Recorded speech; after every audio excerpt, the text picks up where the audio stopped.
Hello, everyone. Welcome to the world's okayest mountain bike podcast, brought to you by me, Clint Sylvie, financial advisor with Reese Financial Group. Hey, mountain biking is not cheap. And if you want to do it with your kids and your grandkids well into the future, you want to make sure that your finances are taken care of. So give me a call, 573 400 2223 or 573-747-4272, or you can email me at ksylvie@moneyconcepts.com.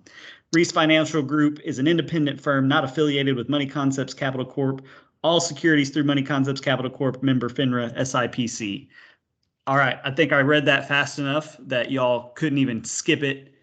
But we have a special guest on tonight, Lauren Raymer or Rammer? Raymer. Raymer, okay. Hooked on phonics, worked for me. Well, it's one M, right? A-M-E-R. I should have known it was Raymer. Now, we've had Lauren on before, probably 2 years ago or more. 2020. So, yeah. Yeah. Was it 2020? Was it pre-COVID? I think it was. I think we recorded like a January. Mid-COVID, I think. Oh, okay. Well, just a reminder, Lauren is as far as we know, the first and maybe only woman. Not the only? No. No. Okay. Were you the first? Yes. Okay. You were the first woman to bike the entire Katy Trail in a day. And then which is what, 42 miles? Yeah. 240 miles. 240 miles. All right. On a gravel bike, right? All yes. gravel all the time. Not anymore. But is a pretty well-known around these parts endurance cross-country racer. Although the reason we're having her on tonight is we're going to talk about injuries and recovery this podcast. And you had a pretty good one. I did. But before I get into that, there's some things I've got to get off my chest, or we're not going to be able to move forward. And maybe I can ask Lauren, would you be interested? Here's my offer. For the price of a pretty good hardtail mountain bike, you could be the proud owner of some flat power meter pedals for the low price of $1,500. You in? This is something you need? Hard pass. Who needs a power meter? Don't feed the trolls here either. Clinton's going to talk for 2 hours about flat pedals again. Yeah. Power meters and flat pedals, both useless. I thought I had seen it all. That's usually the rant with flat pedals is, at this point, if you've seen a modern flat pedal, you've seen them all, and I don't understand how they keep making new ones and making money doing it. I'm like, how many flat pedals do you need? But then last week on Pink Bike, we have a new flat pedal, looks like all the others, but it's got power meters built in for all those hardcore cyclists that are highly competitive and would spend $1,500 on a power meter in general that are definitely obviously using flat pedals, right? I mean, and that somehow don't want to buy a power meter crank to run normal flat pedals on. That's more logical out there. I can't take it. I don't understand. Just drink some beet juice. You'll oh my gosh. Drink some juice about it. Drink some beet juice about it.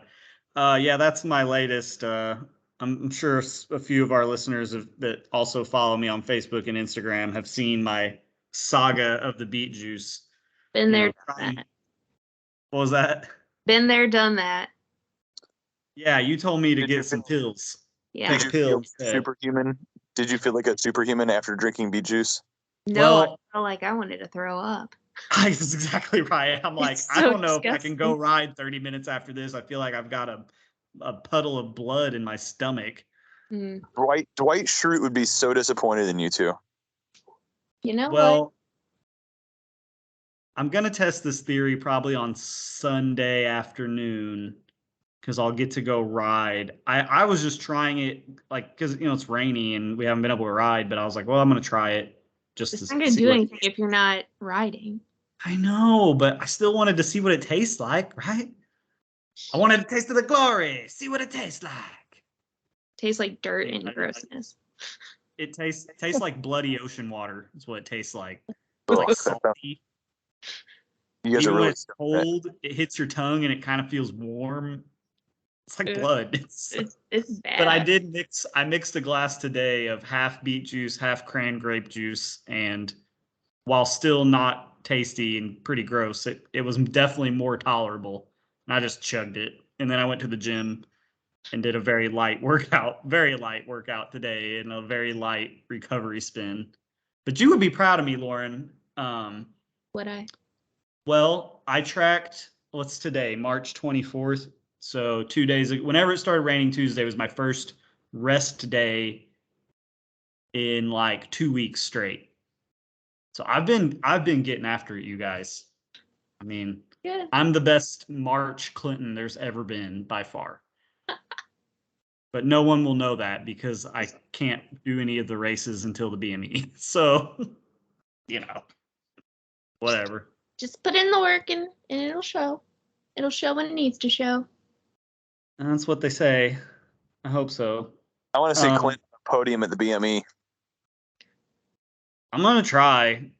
Like, that's the goal, at least in the expert class, right? I mean, I'll still be 30 seconds a stage off the top 10 in the pro class, but I mean, I would be lying if I said I'm not really trying to win the expert class based on who was there last year and what their times were and kind of what I know some of my better times are on those segments. I mean, I still might get whooped by the same people. You never know on when it's race day, but I really am trying. Like, I don't feel like is that like a arrogant thing to say? I don't think so. Like, I'm actually trying. Like, if I do well, it's because I really put in the work and I have a huge advantage because I live close and get to ride there more than most people. And I don't know. I feel like I should do well unless I just, who knows, I could crash on the first stage and it's over. What weekend is that race, Clint? That race will be May 14th and 15th.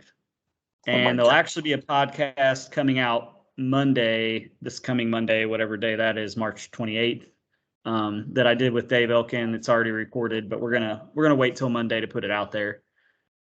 Now, I have a little girl that's out of her bed interrupting the podcast, and a little boy that's out of his bed. Not sure what's going on here. Sorry, listeners. Hang on. What, kids? Okay, apparently they need to use the potty. So, you guys want to carry this podcast for a couple minutes, or should we pause it? You guys can carry it. Kyle, you guys will be fine. You'll be fine.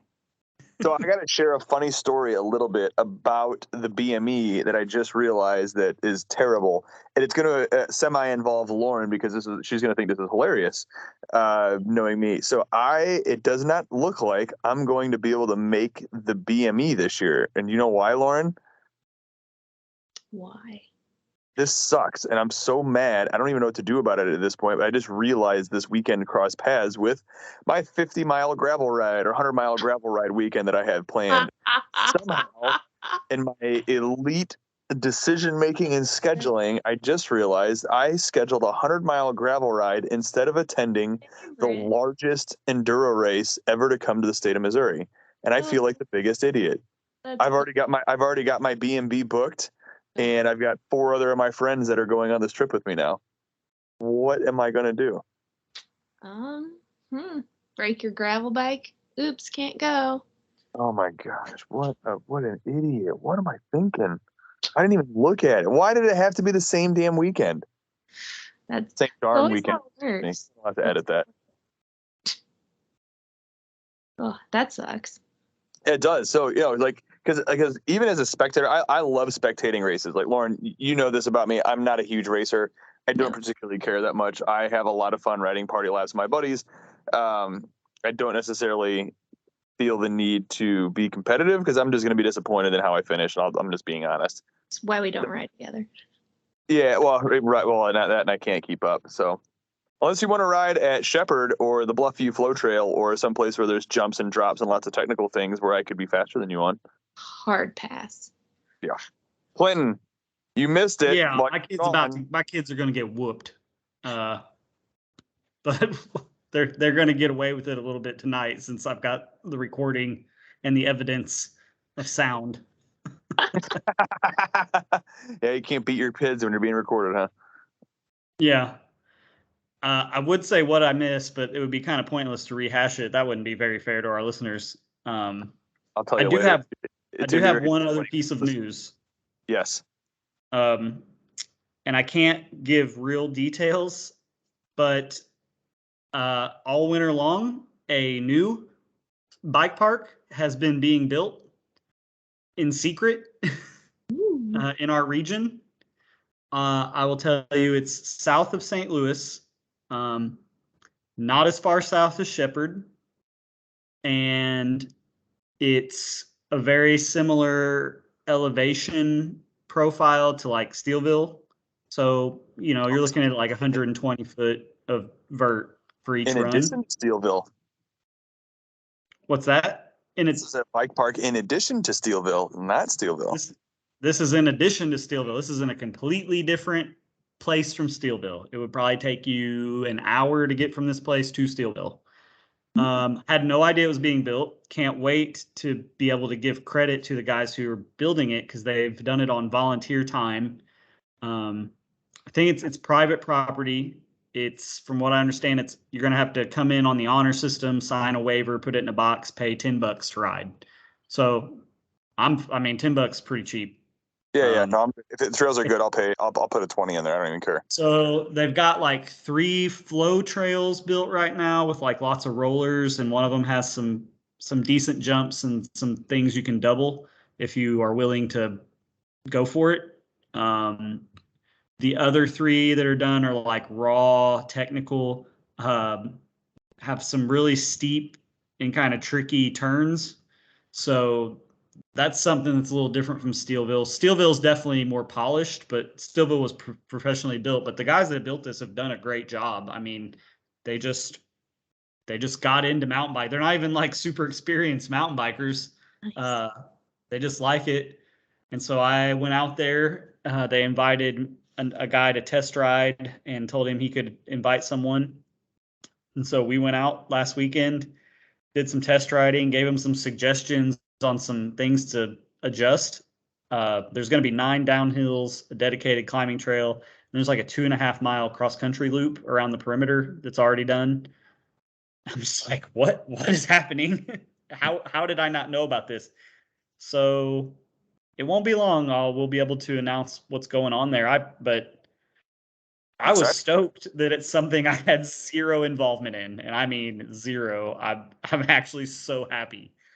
Because it's not too far from me. I was gonna say, Clint, it's almost like it seems like you're pseudo disappointed that you didn't have any involvement because it might be close to you, huh?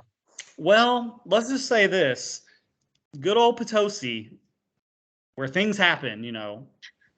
I'm basically, cutting edge. I'm 35 minutes from Steelville. I'm 30 minutes from Shepherd. I'm 20 minutes from Berryman. I'm 25 minutes from St. Joe Park, and now I'm 20 minutes from this new place that I can't tell you where it's at yet. And you won't find it on accident, that's for sure. You're not going to accidentally come across it. How do you have better access to better riding than I do living in St. Charles? Like I'm 18 minutes to get to Lost Valley, for gosh sakes. How many times do I have to tell you to move to the country? We've been through this so many times. And speaking of Potosi, where things happen, I met Brandon Simonuk last weekend. And I could have taken lots more time with him because literally nobody else was even looking his direction because Travis Pastrana was on the other side of the street. And so everybody was like, wanting to see Travis. Meanwhile, Brandon Simonuk's just like hanging by his car, like, a few people involved with the rally were talking to him, but like literally no fans. And so I'm like, roll up. I'm like, hey, Nice to meet you. I'm Clint. Do you travel with a bicycle? We built a downhill park 30 minutes from here. So next year we need to plan if they have the kind of like they did this year, sort of this pit opening ceremonies thing. We need to get like a huge crew of mountain bikers to all come down and just like be the Seminuk fan club at that. Just, I don't know, to make him feel good. I almost felt sorry for him. I shouldn't feel sorry for him. Like, he has an amazing life, but I just say for the first time in his life, he was able to go to a professional event and not get bothered the entire time. Like, he is nobody knew who he recognizable was. name in downhill freestyle mountain biking for the past 10 years and the most dominant winner in the history of freestyle mountain biking ever since the existence of the sport. So like for him to show up to a professional event where he freaking wins the whole rally actually and not get bothered the whole weekend, I bet he loved it. Yeah, it was great. Everybody was there for Pastrana and Ken Block, and nobody. Which, to be fair, Ken Block should have won that rally. I mean, he had a pretty commanding lead and then smacked a deer with like 3 miles to go. Ooh. Gutted, man. I'd be so bummed. But Semenuk was there, stayed consistent, and got the win. And I was so stoked to see that. Yeah. Hey, deer are a hazard. I promise we're going to talk about injuries. We've been on here for 20 minutes. We haven't even got into the topic of the podcast. Yeah, welcome back to our podcast, Lauren. I mean, I got a good deer story if you want to hear that too. Well, in Texas at Camp Eagle in 2017, that's when I started racing. I'm pretty sure like Rich Drew or someone else, we did a stage and we just literally went straight lining down this steep Jeep road for like a couple hundred yards. Just like people were going over 40 miles an hour down this thing, just straight line. And I think he hit a deer. He either hit a deer or one jumped out and he had to like lock up both brakes and crash or something. I can't remember. See, I had an oncoming car hit a deer running across the road, and then the deer like exploded on me, and I was guts and stomach contents and grossness. Tastes like bee juice. Your bike? If it would have gotten on my face, I probably would have tossed the lunch monkey, but luckily it did not. But it was still disgusting. That's terrible. Yeah. That's like something out of a movie that you'd be like, that would never happen. It was, I just like pulled to a stop and I'm like, oh my God, what is all over me? Covered in deer guts. Yes. Well, I guess when you do 10,000 miles of cycling a year, you're bound to have weird things happen to you. Yeah. Yeah. Okay, so we're 22 minutes in. I guess we'll get into the main topic of tonight is getting injured and coming back from it. So we brought Lauren on because this winter you had a bit of a fight with some ice and you lost, as I understand it. So take us through what happened to you. So went to Matson one morning with some friends and made it through most of the main trail, made it across all of the crossings, the creek crossings without slipping. So, I mean, I've ridden in the snow before plenty of times and not slipped and fallen. But my friends were super late, so when they broke off to go do the little out and back loop, I was like, I gotta get to work. So I'm gonna peel off and catch you guys later. And about 2 minutes later, I'm just riding along and all of a sudden my bike slips out from under me. And I know as I'm hitting the ground, it's not good. So turns out I fractured both my tibia and fibula, dislocated my foot as well. I sat there on the ice for probably an hour waiting for EMTs and park rangers to find us. My friends found me like 15 minutes later. So I wasn't alone too long, but I mean, it was still pretty darn scary. So they like had to load me up in like a stretcher basket thing. They carried me probably like a quarter mile and then loaded me onto an ATV where I had to sit in the passenger seat holding onto a handle, holding on to a coat because I was freezing, trying not to let my leg dangle loosely, but also not put too much pressure on it. And we're just barreling through the woods at Matson. Guys got chainsaws. They're cutting down tiny little trees and cutting logs in half.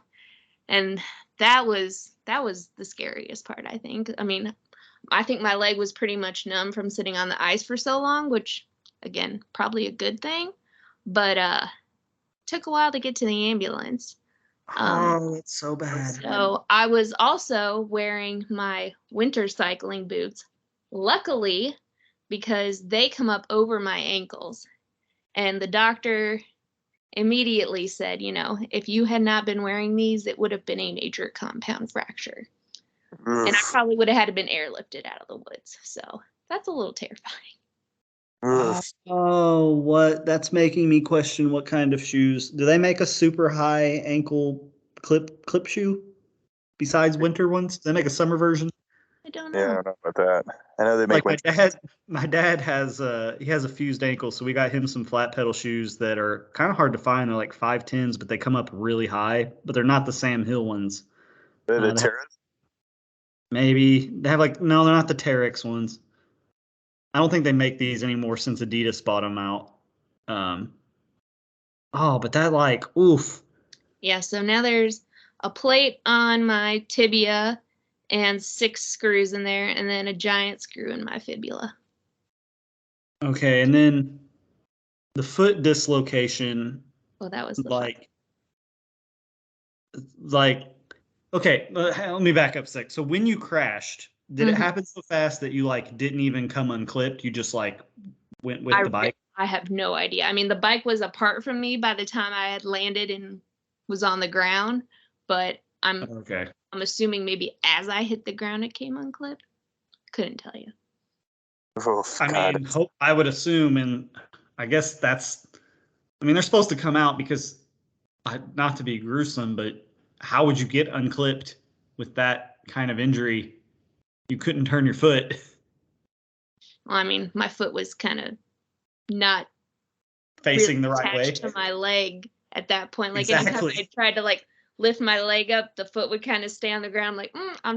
I'm not gonna move. I'm gonna sit on this ice. That's what I'm saying is if it was still somehow clipped to the pedal and dislocated. I mean, even in the ambulance, we're just gonna leave your boot on because we can't splint it any better than the boots got it held together. So. Oh man, and on top of that too is the fact that you had dressed for being aerobically active for 2 hours, not for sitting waiting for medical personnel to get there. So that's you're not equipped with the kind of clothing that you need to be sitting and waiting for anything. You must have been freezing. I did dress a little warm, thankfully, but I also had one of my boyfriend went and got me a blanket out of my car. Thankfully, I had that. So, and as soon as the EMTs got there, they were just throwing their jackets on me because they felt so bad. Oh, so wild.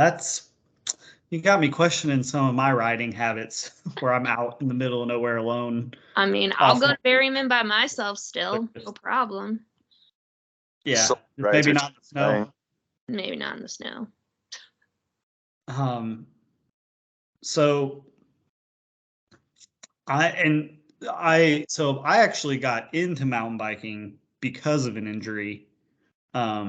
Which I've told this story before, but just the quick version is in 2015, I broke my femur riding at a motocross track.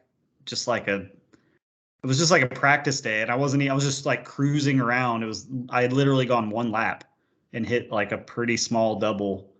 And I don't know if they had rebuilt it and I didn't know it and it was soft, but I ended unexpectedly. That was my cat. And even as I was in the air, knowing I was going to crash, I was just thinking this sucks, but I've done it before. I wasn't thinking I was going to get hurt. But shortly after that, we moved to Houston and I was like, well, I'm not taking my dirt bike now. A couple months later, I talked my wife into letting me buy a bicycle to start riding, and as like my excuse was, well, it'll help make my legs stronger again. And that's why we're friends. And that's how Kyle and I met through Facebook. I reached out to him because I remember it's like that. I met that guy at Mizzou. He's a bike guy, and he helped me pick out my first like legit bike. And That's how we became friends. That's right. Bike too.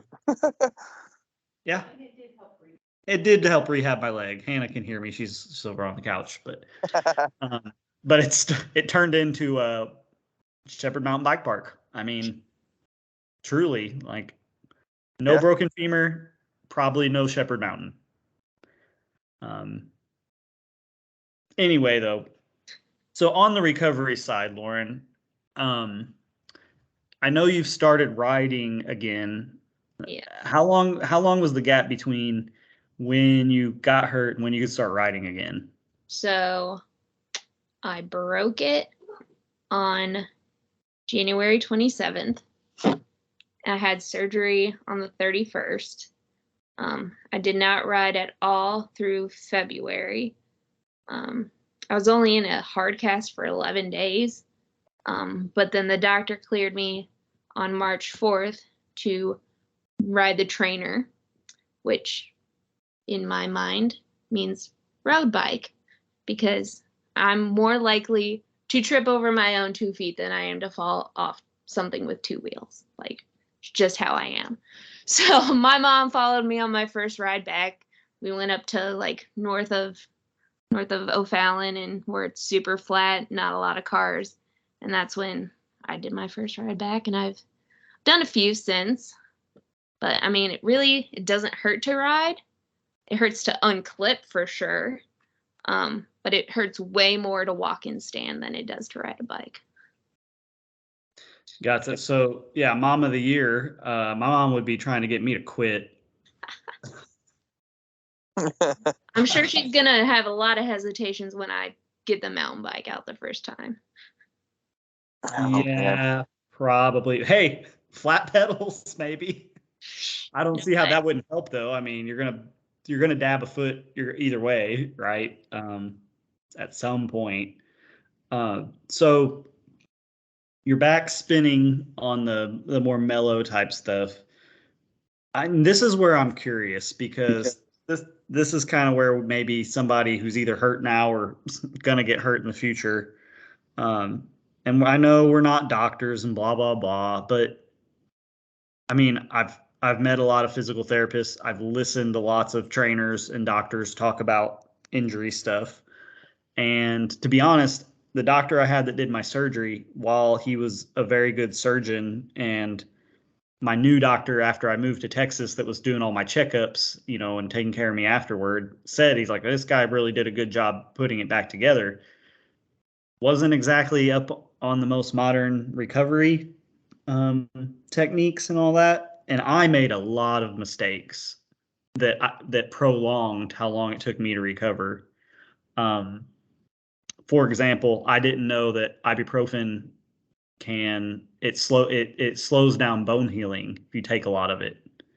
Nobody told me that. I didn't learn that until like after the fact, but it took like a year and a half for that bone to completely fill back in.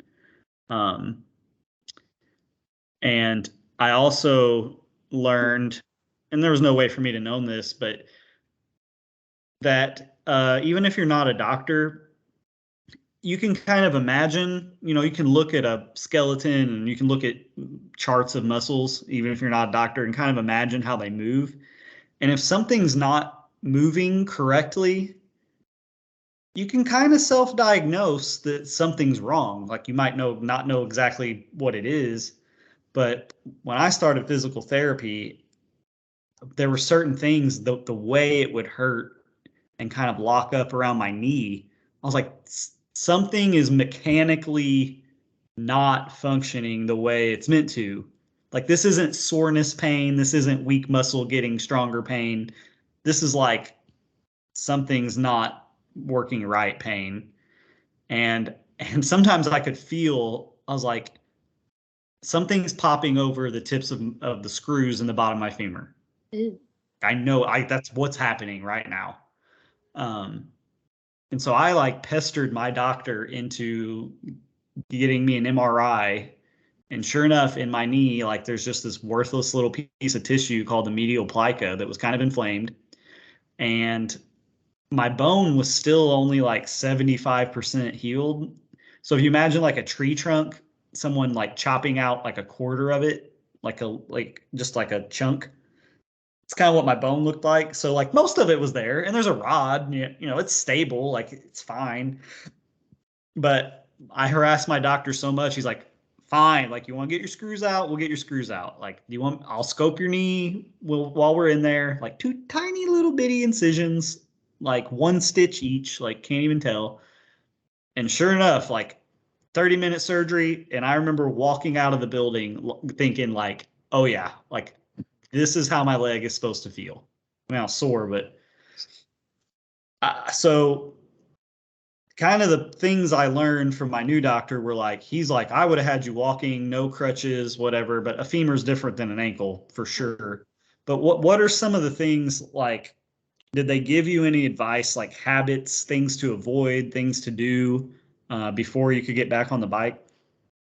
Not really a whole lot. Like I said, I was in the hard cast 11 days. I've been in a boot since then.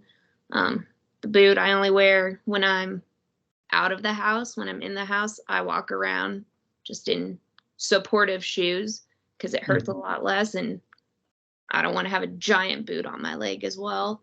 But as soon as I got out of the cast, I Googled myself just PT rehab for a broken ankle and started doing some mobility stuff myself so that when I saw the doctor again before he said I was ready for PT, and he was like, well, you've got a lot of range of motion back already. Like, he was impressed.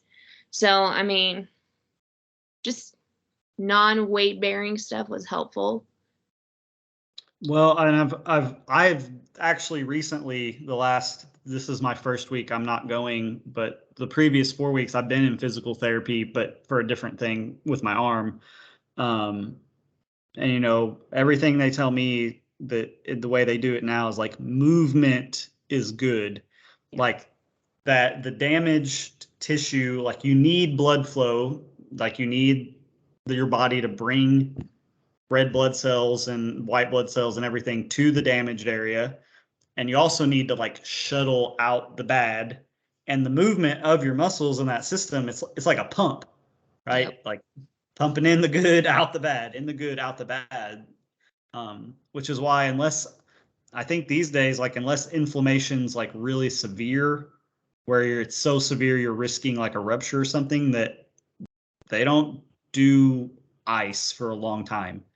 Um, there is like cryotherapy, but the way they use ice and cold now is different than just like, let's sit this on here for 30 minutes and just to make the swelling go down. So with my surgery, they had me icing like the back of my leg because I couldn't put ice on my ankle.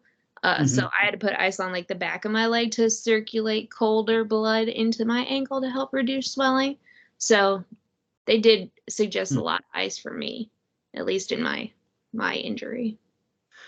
Yeah, and that's where I wonder, did they do that because like that helps with the pain, or did they do that because it actually helps with the healing?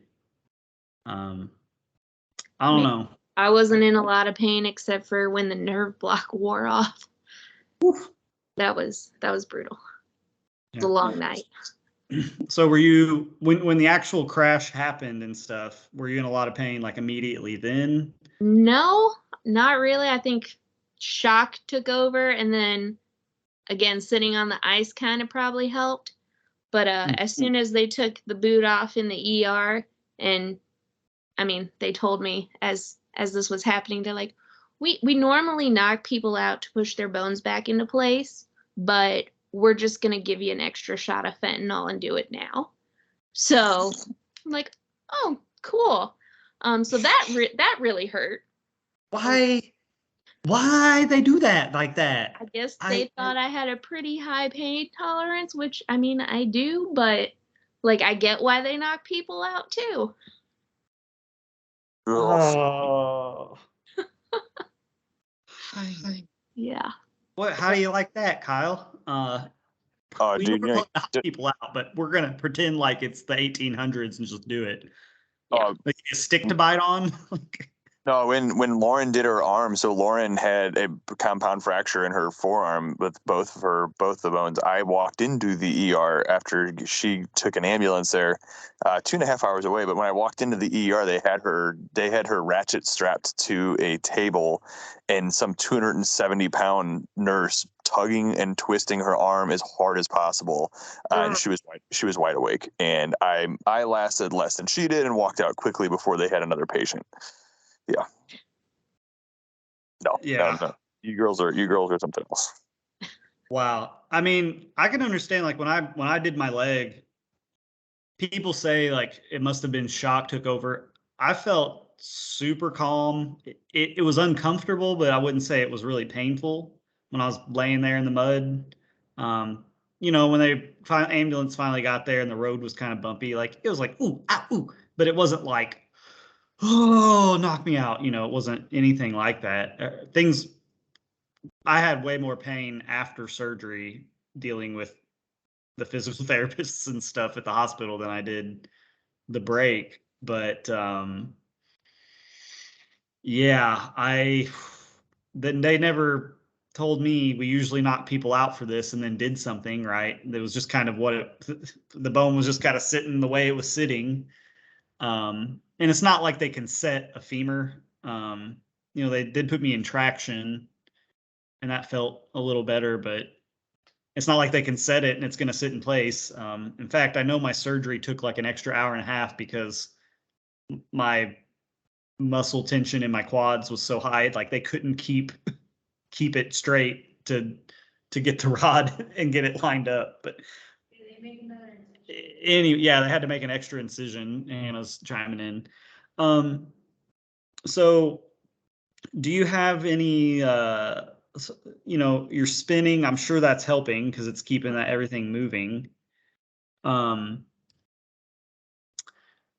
you have like an estimated time? Like when do you think you'll get back on the mountain bike? I have really no idea. I see the doctor tomorrow actually, and I'm hoping he's going to tell me that I just don't need the boot anymore because I'm about to throw that thing in the Hamburg quarry because I hate it so much. But I'm hoping maybe by the end of next month. Okay. Be basically through this month. All right. So forget the physical like healing part, but do you want to? Like, do you have any mental reservations about it? No, I am dying to get back on a mountain bike. Okay.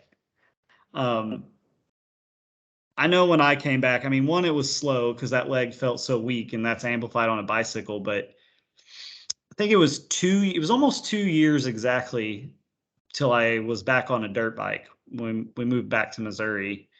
And for the most part, it's like I had never been away from it, except for at the track at my parents' farm. There's this one jump, and it's pretty big. Kyle's seen it.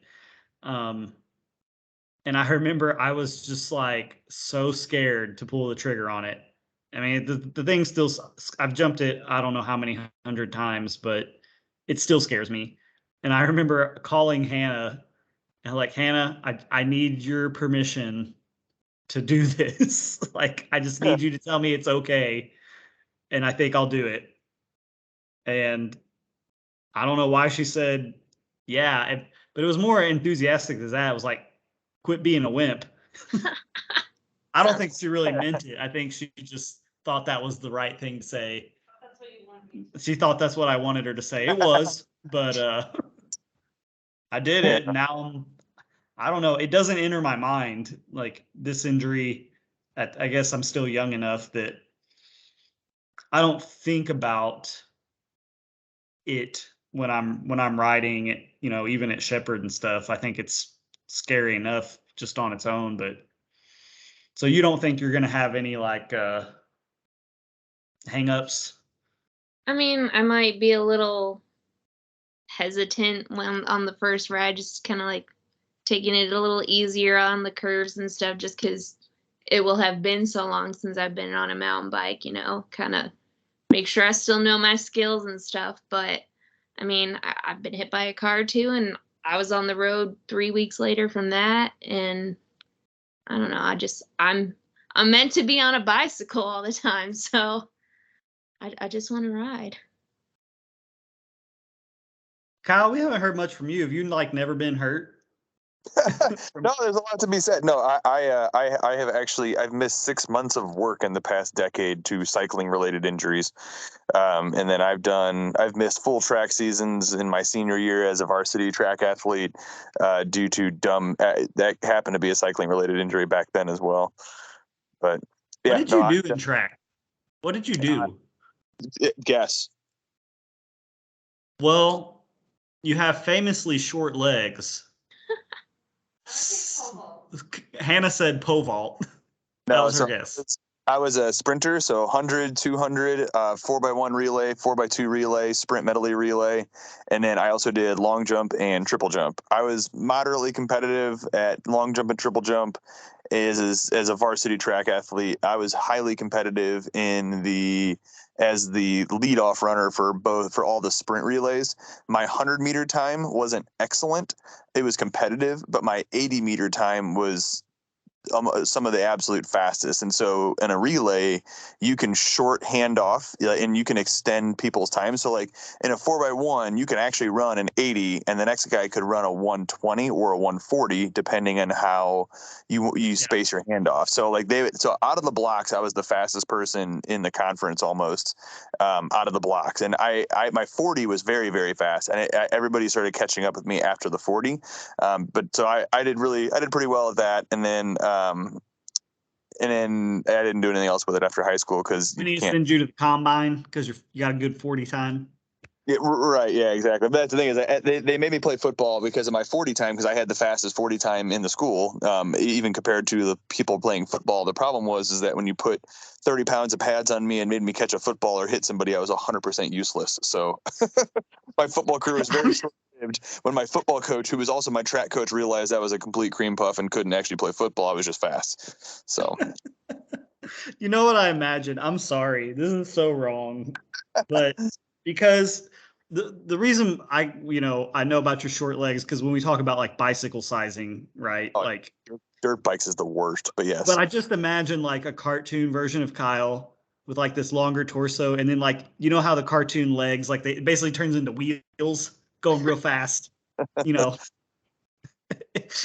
single, Porky Pig style, the way he runs, little short legs, just. Yeah, that was it, man. Absolutely. And so we obviously in high school, you don't run the 40. The 40 is not actually a race. It's just a measure of speed and agility. So, but my 40 out of blocks was incredible. So there's a term in athletics called slow twitch muscle and fast twitch muscle. And It was just pretty much determined that I have fast twitch muscle and the explosiveness of me being able to put speed on is good. But in any sport I've ever done in my life, I could never achieve high levels of endurance. I just never could. At least not to the point where it was competitive. Which is why BMX racing is still fairly entertaining for me because I can sprint as hard as possible for 45 seconds, but then I need a 15-minute break before I have to do it again. But so no, you and Lauren are yin and yang. 100% full opposites. Yeah.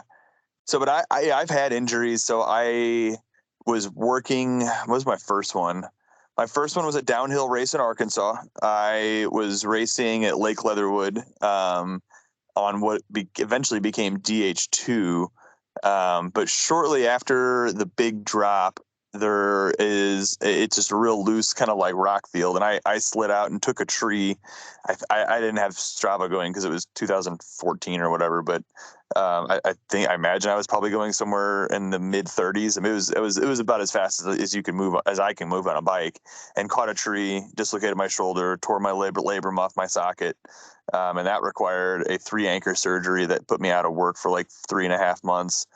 And then not long after that, 2 years after that, or no, 2 years before that, it would have been, I was working weekend coverage for my job as a service tech and decided to go take my bike to dirt jumps and just wait until I got a service call and broke my wrists to pieces on a set of dirt jumps that I shouldn't have been on while I was working. Oh gosh. Don't you have more of like a deskish job these days? Yeah. No, I'm outside You're sales. good. Let's get back So, after it. yeah, no. I'm in a better position now, but I still can't miss work. Kyle, my longest standing injury that I dealt with for the longest was your fault. For taking me really? to the mega cavern. Oh, And I was practicing boosting jumps, because Kyle did a double that I didn't do, and I felt really lame. And so I went to the jump set that's more like step up tabletops, and I was like practicing like boosting. Well, I got a little nose high on one and let loop out Larry down the landing, and my lower back perfectly cupped the next roller, which was hard as concrete.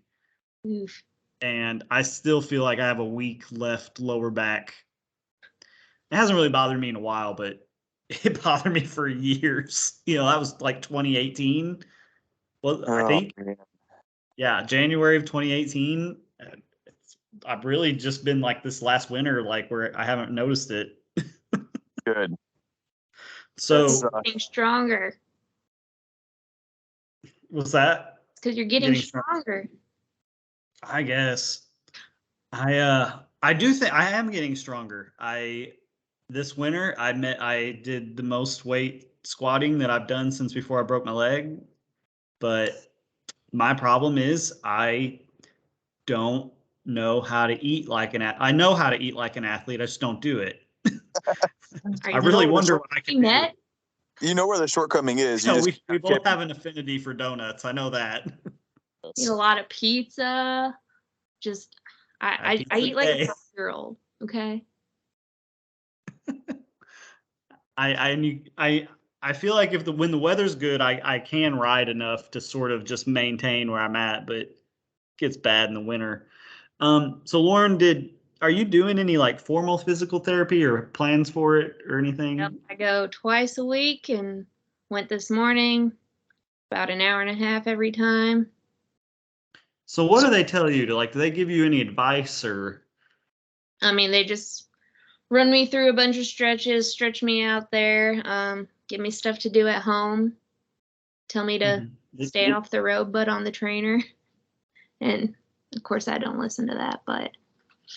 Do they do any dry needling? They have not done any dry needling. Okay, so for our listeners out there, if you've got like a muscle area or something there's always a knot or like a pain or something that's just never been right, go get an order from your doctor for eval and treat for PT, and let them dry needle that bad boy, because I have had an arm issue since 2014 that over time, I think because of what the PTs have kind of figured is because of me compensating by holding my arm in certain ways, doing certain like riding or lifts or whatever, because of another injury, it was causing new pain in a new place. And they dry needled that spot that's been messed up for like 8 years. And I'm not gonna. There are a lot of people like, you don't even feel it. Yeah, you feel it, but it doesn't hurt that bad. It's really not. I think it depends on where it's at, because my brother is a pretty high level runner, and he's gotten it done, and he says it's horrible. Well, I've heard it does hurt. Like if you do it in like the muscle around like your shins and stuff. This was more like my forearm. Like the first time they stuck one all the way through my bicep, like laterally. Oh. But my bicep wasn't the issue. Like my bicep and triceps weren't the problem. But they the next time they hit this spot in my forearm where it's basically climber's elbow. No. Yeah. Golfer's elbow. I don't know. It's more the inside of my inside elbow, lower forearm. I don't know. And it's elbow. They stuck that in there and they're like, ooh, this is really, they say squeaky, but they say when the muscle tissue's not like laying the way it's supposed to, it kind of feels like poking through like a sponge.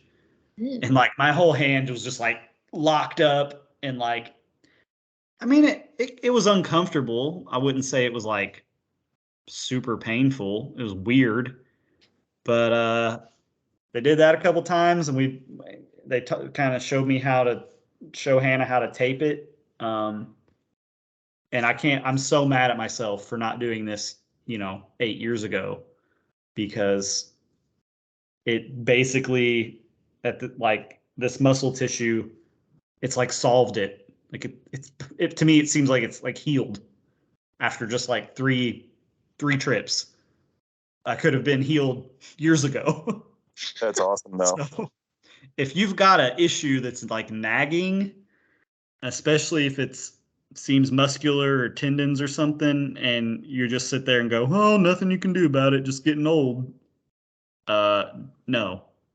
Like, I mean, I had to spend some money to do it, but Can I throw seems out like worth every penny to me now. can I throw out another suggestion? It's kind of up that same range. That's a little odd. Go for it. So I have had all kinds of weird injuries regarding tendons and tendonitis, plantar fasciitis, tendonitis of the elbow, stuff like that. And so I have been through any and every imaginable voodoo medicine that you can think of. And so I did many rounds of acupuncture, which did make a little bit of a difference. But the biggest thing that actually fixed me was Graston treatments and Graston. Yeah. Have you done any of that stuff? Yes, I've had a lot of that done. That sucks, but man, it works. Like that actually straight, like permanently fixed me. When I got hit by a car, I had a lot of nerve damage in my arm, and they grasped in the hell out of my shoulder. They work it hard, but it does. I mean, like I'm 100%. I mean, I'm 100% better now. What is that? I don't know what that is. It's like a butter knife that they just rub it. I've got one. They did that to my arm, and then they told me to go buy one, and I've been doing it to myself, and it's a scraper. Yeah, basically they scrape your muscle, kind of. Yeah, it's like a body. It's like a body squeegee, essentially. Body squeegee. They used a bunch of different ones with me, so they had like 4 or 5 different tools that they would use, but they're essentially like squeegeeing muscles and squeegeeing out dead cells out of your in between your muscle fibers. So my PT was like, she did it, and when she did it, oh my gosh, my brachialis, like above my elbows, when she was doing it, I was just like, oh. But she told me to buy one, and she's like, okay, go on Amazon and get the one. And I quote, "It looks like one of the little ghosts from Pac-Man." I'm like, okay, yeah. I should be able to recognize that. Sure enough. Yep. Now, listeners can't see it. I'll have to post a picture of this thing on our Facebook page after I post this podcast. But yeah, and I just get a little coconut oil to, slick up the arm, and I mean, it's a lot better than it's better than it's been for the last 6 months. That's for sure. Yeah, I did. I think I did 14 treatments of that before my last big climbing trip that I did when we went out to do a week at El Dorado Canyon. And it was who figured that out? Like, who figured that out? It's probably somebody named Graston. Yeah, how did anybody figure any of this stuff out? That's a good point. I mean, I guess it makes sense. I know there's like therapists who like are trained to like massage lymph nodes for people whose systems don't flush them out right. And like I said earlier, just the movement, it's almost like your body's kind of like pumping, it needs to move to push blood through and out, I guess it does make sense. Like you said, it's like a body squeegee. But you got to push pretty hard to squeegee those muscles. I could never do it myself. I could never push hard enough to like the amount of pain that it causes, like the treatment while you're in the middle of it. I sit there squirming around the whole time. Oh, I've got cold sweat, tears in my eyes before. Oh my gosh, so bad.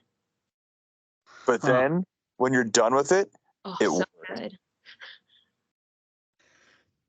Speaking of getting new injuries, good idea or bad idea? Now, my cardio system should be pretty stinking good at this point, but there's a run for a scholarship fund in honor of a girl that in Farmington, Missouri, she was part of my youth group at the church I'm at. She died in a car crash last summer. And there's an event Saturday that I have to be at. And it's like you can either walk like a mile or a mile and a half, or you can do like a 3 mile run fundraiser. She was a runner. She loved to run. I'm thinking about doing the run. Do it. I don't know the last time I ran. Do it. Yeah, if it's just a 5K, a 5K wouldn't be bad. You could do that. I feel like that I'm asking for it. I mean, feel like I'm you're have going some to be sort of- sore, but running, like I like to run once or twice a week just to help with my fitness with mountain biking, and it makes a huge difference. Really? Yeah. And I hate running. I think all mountain bikers do pretty much. Just about. There's a handful that are like, I like trail running, but I mean, I used to be a runner, so I know how bad it is. it's just it's not the pain, it's the boredom that gets me. After a mile, I feel like I've been out there for an hour and I've only been out there for like 8 minutes or something. Just can't. It's kind of like riding the trainer indoors. It's just it's the boredom that kills me with running. But anyway, I'm afraid, years ago when I was in Arkansas, I started training for a half marathon. And like the first day of training, I did like 3 miles, but it was kind of cold. It was at night. And then I had like my foot hurt for like weeks. I couldn't do anything after that. So I'm a Just little make afraid sure of you that happening. wear good shoes and Yeah, wear some decent shoes. That's the big thing, is protect your. And if you're, you probably be fine. One run, you're not going to get shin splints, but. Oh yeah, I've got some decent running shoes. I will definitely get my shins pumping up 100%, but I think we'll do it anyway. Why not? Man, I was going to do one. So I had planned on doing the one. Then in Cottleville by my house there's a 5K for St. Patty's Day they do every year, and then they canceled it last minute, so I didn't do it. But I was committed to doing it until it didn't exist. I think I'll do it. And if anybody, I know most our enduro buddies are the Greensfelder pre-ride for the races that day. But if anybody hears this, it'll be Friday when I post it. You want to come down to Farmington Saturday morning and get in a little run, we'd love to have you. Goes for a good cause. So. All right, Clint, here's another question. It's slightly off topic, but in the term of bad decisions, talk me out of racing motorcycles next weekend. You 100% should not do that. I'm pretty sure I'm gonna do it. What is this race? Where's this at? It's the Bigsby Hare Scramble. Oh my gosh, Kyle. You gonna crash. You will crash. Probably maybe. multiple times. Probably, yeah. I mean, there's no probably. It's gonna happen. As long as I'm not going I did a hare scramble once. I crashed 3 times in like the first quarter mile. oh my God. Right.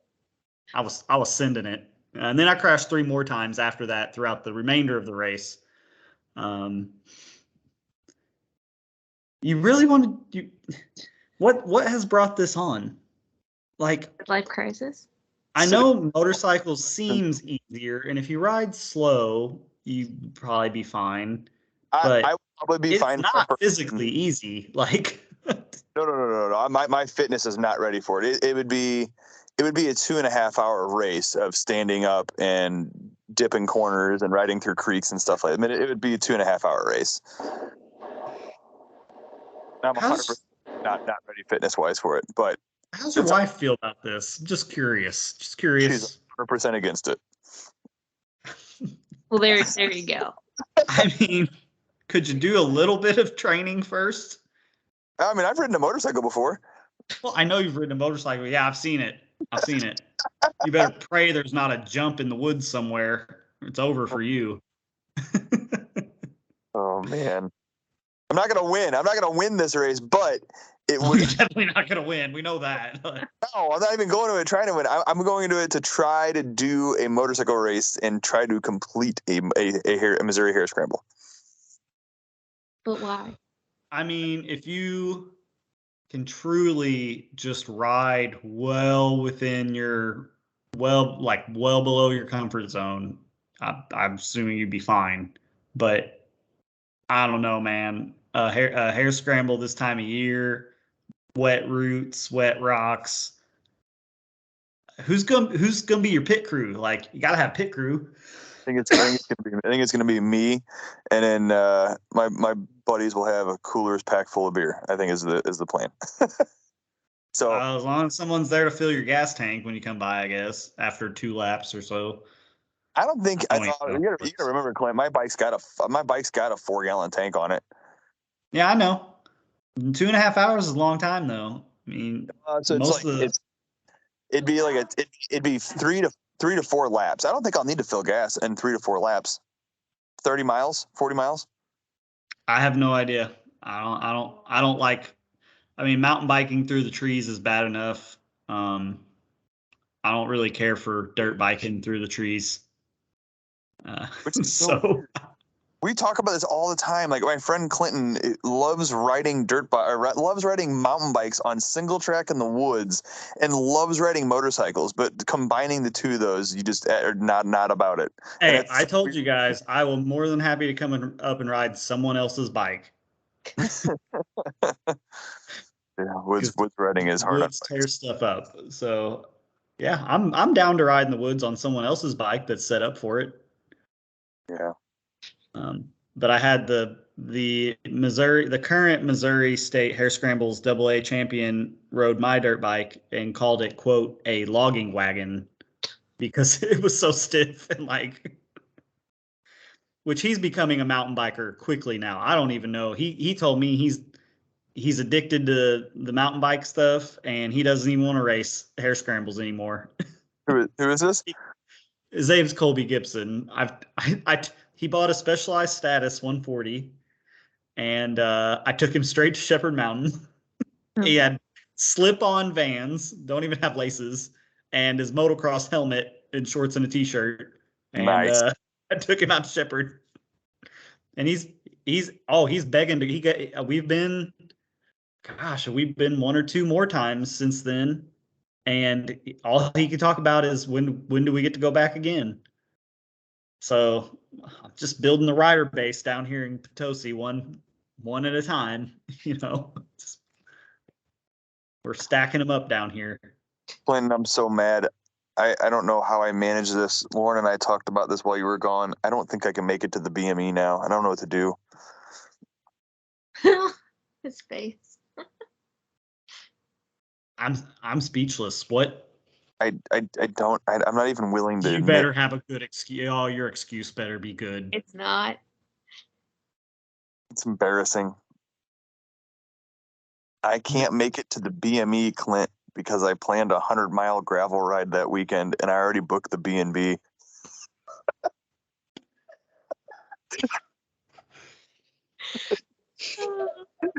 Lauren, are you interested in becoming the 3rd full-time member of the World's Okayest Mountain Bike Podcast? Because Ryan and I are going to need a new co-host.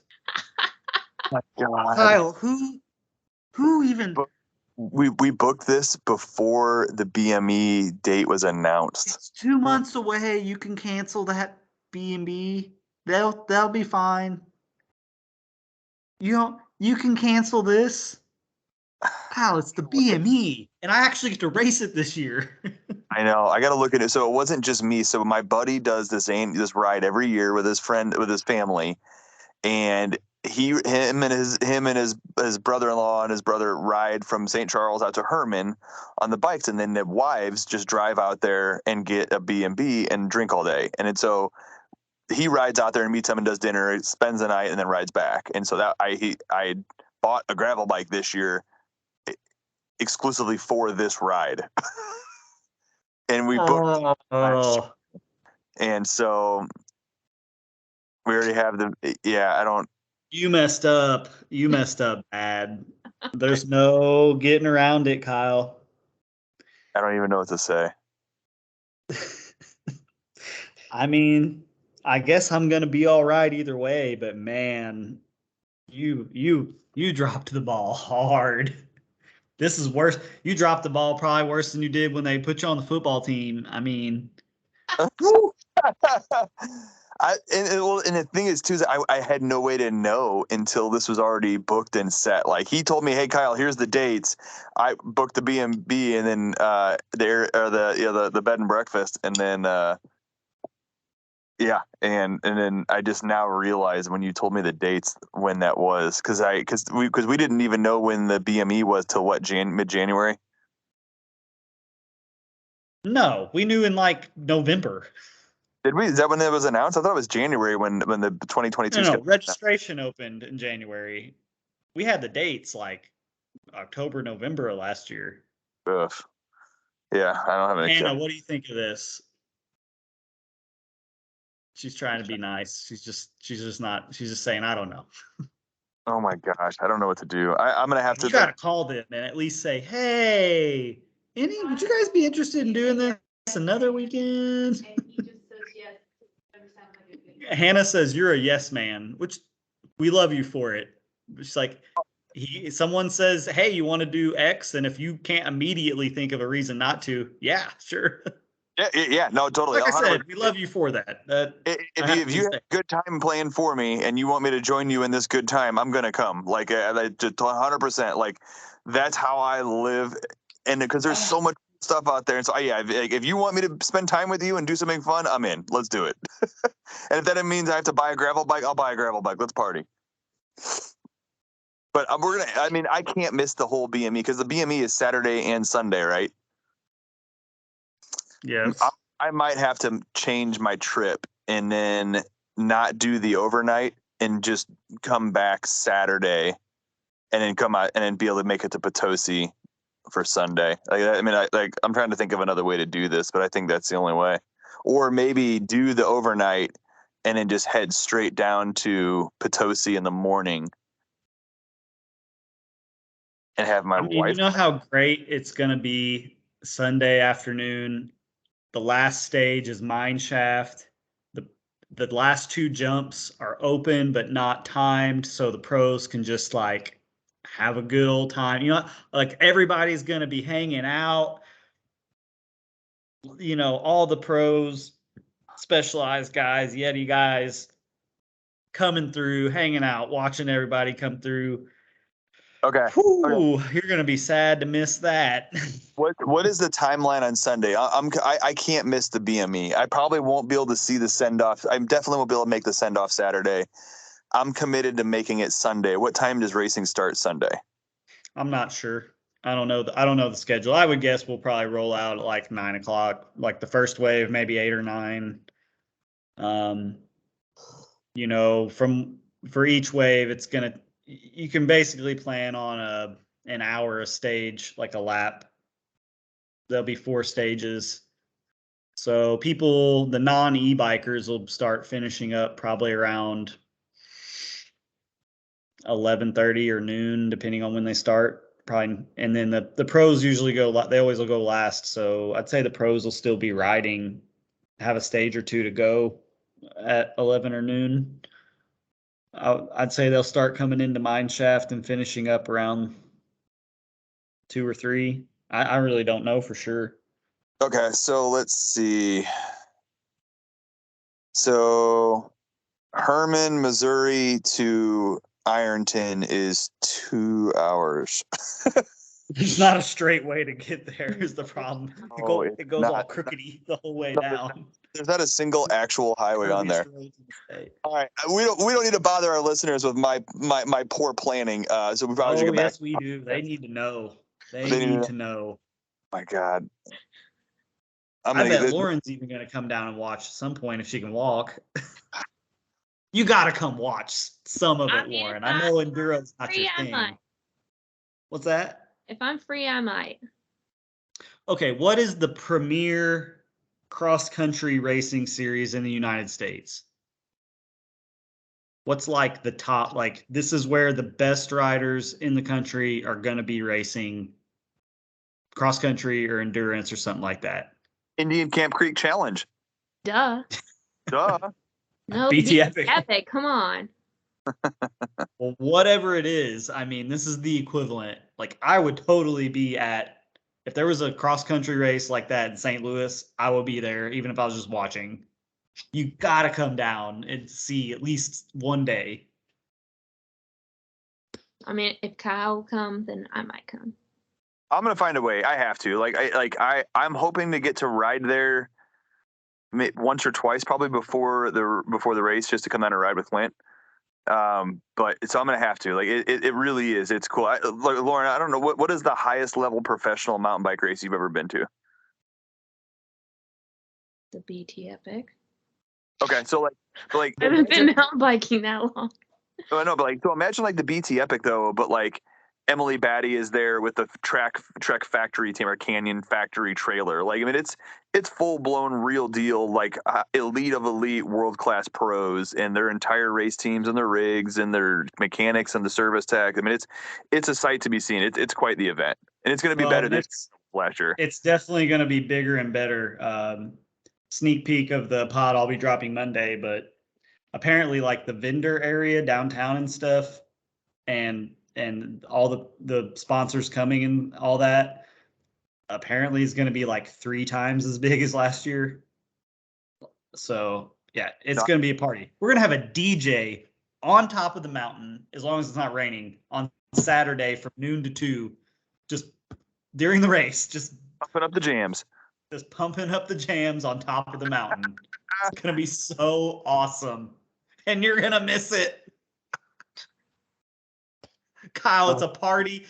Mr. Social Butterfly. This is your dream come true, is to be up there. You can be up there. You can get a shuttle ride to the top and hang out with the best mountain bikers in the country while they're stuck in line, captive audience for the next stage, and just chat them up.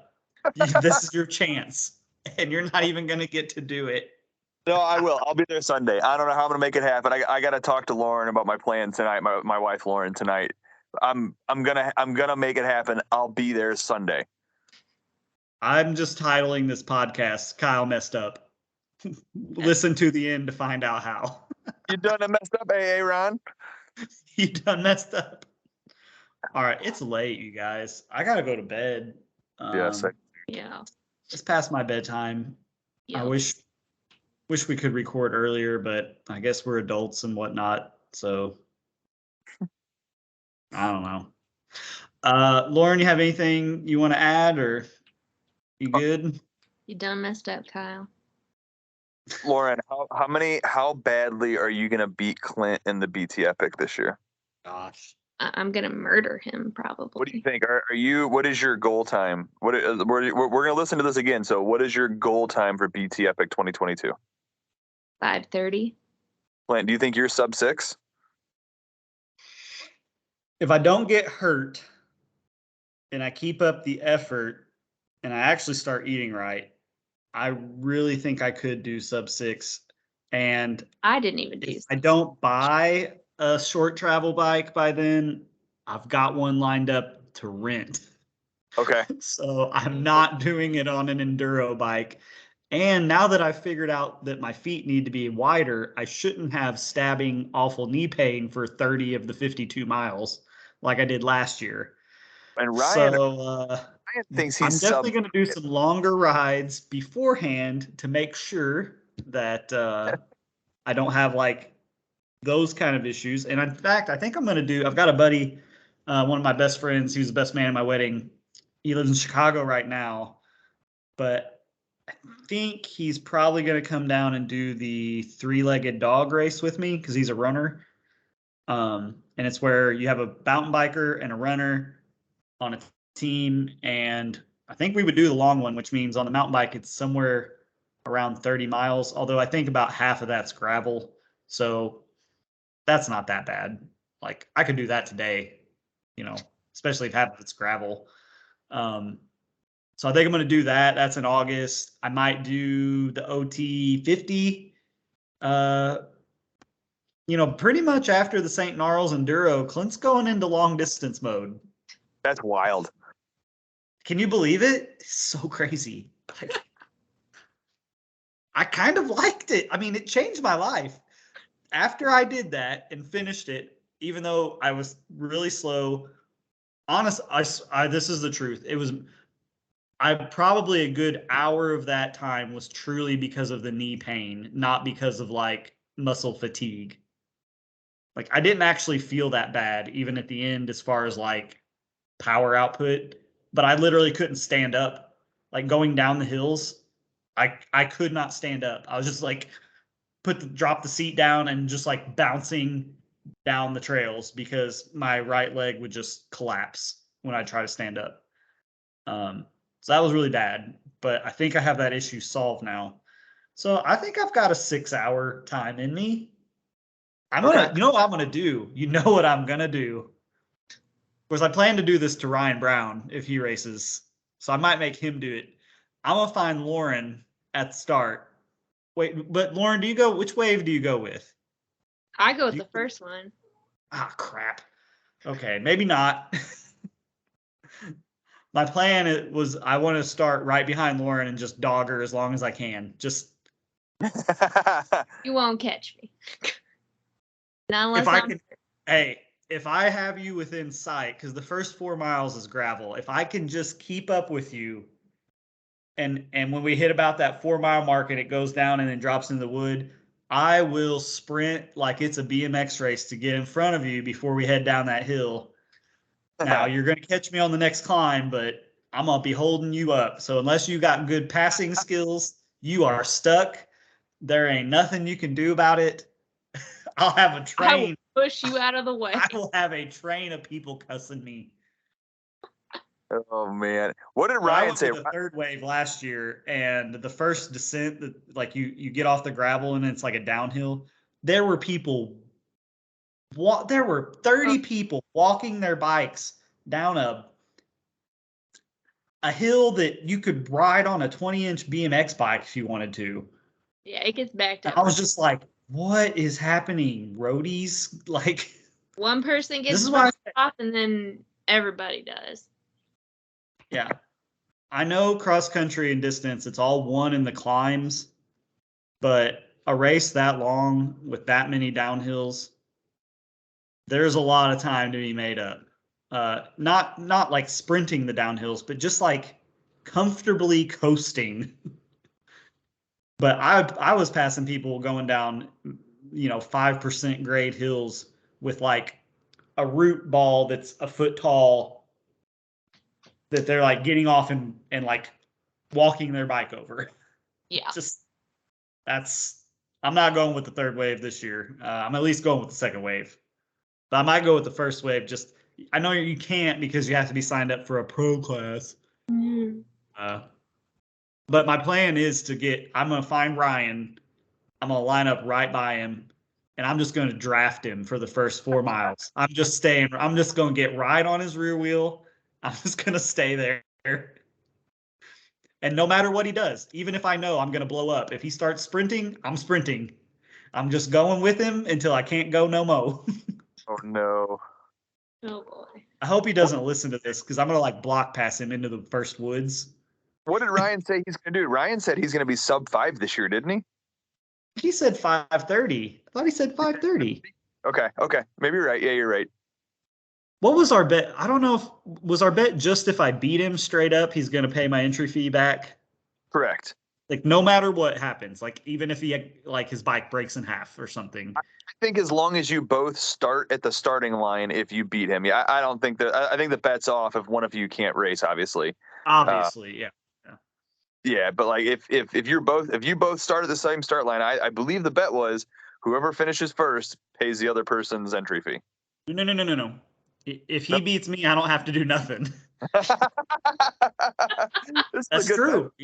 We have it on record. I have no penalty for losing. He was just throwing it out there like that's a bold. Ryan's too nice. That's his problem, That's a bold trash talk. I think he was trying to do it to encourage me, to be honest with you. But he thinks it's trash talk, but when Ryan trash talks, he does it in such a tone that it doesn't feel mean. So I don't know. Oh, I've felt Ryan be mean before. I get trash talk riding dirt bikes with those guys all the time.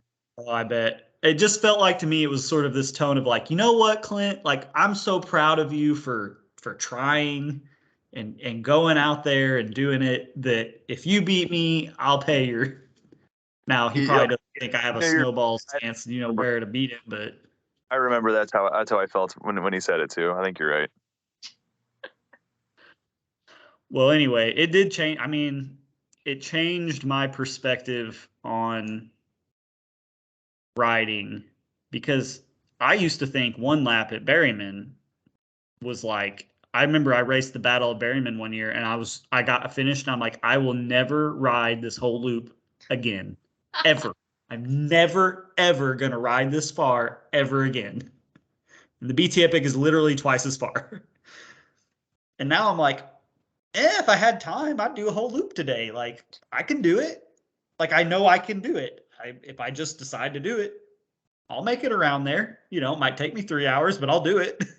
I mean, I want to come down and do a full loop with you. Let me know when you're doing it. If you're going to do a 2-lap day, I'll come and catch you on your second lap. I will not be doing any 2-lap days. I'm not Brad Wadlow. Okay, I do. I want to come down and do a lap though, because I don't know. It's like 10 to 12 miles isn't bad. What's a loop out there? Is it 28? 26. 26. I mean, like, it would have to be a day for me, but like, I would like to come out and do a full. Yeah, if we planned it to be like a 5-hour day, you'd be fine. Yeah, right. I mean, you'd be fine. Do that. You'd make it, as long as you don't get cramps. Whenever you want, Kyle. I live 20 minutes from there. I have decent flexibility. You tell me. You tell me. The weather gets good, I'll burn a weekday in a heartbeat. Weekends I can't do because I don't have free weekends ever in my life. But I'll burn a weekday literally any week you want. Like I said, you tell me. Tell me. Let's watch the weather. I'm down to do that sometime in the next month though. Well, the great thing about Berryman is you can pretty much ride it. Although I will say I rode it last weekend and there's always mud holes here and there, but the actual trail itself, it's like gravelly, but it had like standing water all over the place. Like you're just riding through. And I was on the east side where you're not in the creek bottoms. This was like halfway up a hill. All of a sudden you're just like riding through a stream of water on the trail, which I've never seen before. I've seen that before there. Yeah. I'm sure you have many more laps out there than I do. Yeah, so that's a beautiful thing about riding the way that I ride is that you don't have to force yourself to ride on days where the weather is bad. I want to go out and enjoy myself, so I'll come out and enjoy it. It's 70 and sunny. Nobody knows that section. Well, Brad Wadlow does because when he feels bad, he just goes and does a double for the heck of it. I was gonna say though, nobody knows that section between Floyd Tower Road and the campground better than me, but I guess that's probably not true. No, I know it best because when I ride it twice every time because I go one way and I turn around and come back the other way. So I know every turn, every route. Like, yeah. Anyway, you just tell me, Kyle, and maybe when Lauren gets back on a mountain bike and does a double, we'll catch her on the second lap. We can catch her at the very end of her second lap. Deal. Assuming we take the road and ride real easy so that when she shows up, we're really fresh. Yeah, no deal. You hear that, Lauren? We want to catch you on your second or third lap of a double or a triple. Yeah, I'm not. It won't matter. Right, man. Yeah. I'll do a double. Yeah, at least the BT Epic, you get quite a few miles of like gravel road, and you make a lot of time there. Okay, guys, this is a long podcast. We need to go. I guess that's it. Thanks for listening, everybody. Thanks for coming on, Lauren. Appreciate it. Me. Later. See ya.